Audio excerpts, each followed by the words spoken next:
দেখুন, আজকে কসবাকাণ্ডের মামলাটা 4 দিন পুলিশ কাস্টাডির পর আবার এলো এবং আমাদের তরফ থেকে আমরা আজকে ওকালতনামা ফাইল করলাম।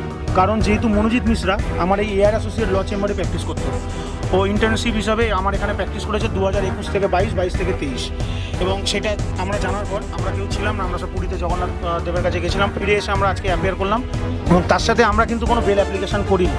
বেল অ্যাপ্লিকেশন না করার কারণ হচ্ছে আমরা চেয়েছি প্রসিকিউশন আরও বেশি করে সময় পাক, যাতে সত্যটা উঠে আসে।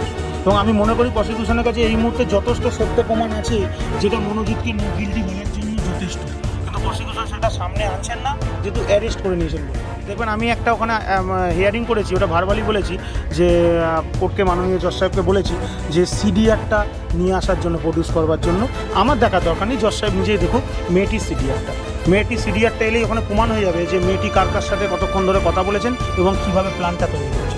না, ধর্ষণের কোনো ঘটনা ঘটেনি, এইটুখানি আপনাকে আমি বলছি। লাভ বাইটের কথা বলেছি, সেটা কে করেছে সেটা মনোজিৎকে আমার সঙ্গে বেশিক্ষণ কথা বলতে দেয়নি পুলিশ। আমি যখন ওকে বললাম সারা শরীরে, তো আমি তো আপনাদের থেকে জানতে পেরেছি নোকের দাগ আছে, নোকের দাগ কোথাও বলে দাদা নোকের দাগ নেই, খালি একটা লাভ বাইট আছে। সে লাভ বাইটটা আমি বললাম কবে, তার আগে পুলিশ তাকে আমার থেকে সরিয়ে নিল। বাংলা হান্টের আরও খবর দেখতে নজর রাখুন। বাংলা খবর মানেই বাংলা হান্ট।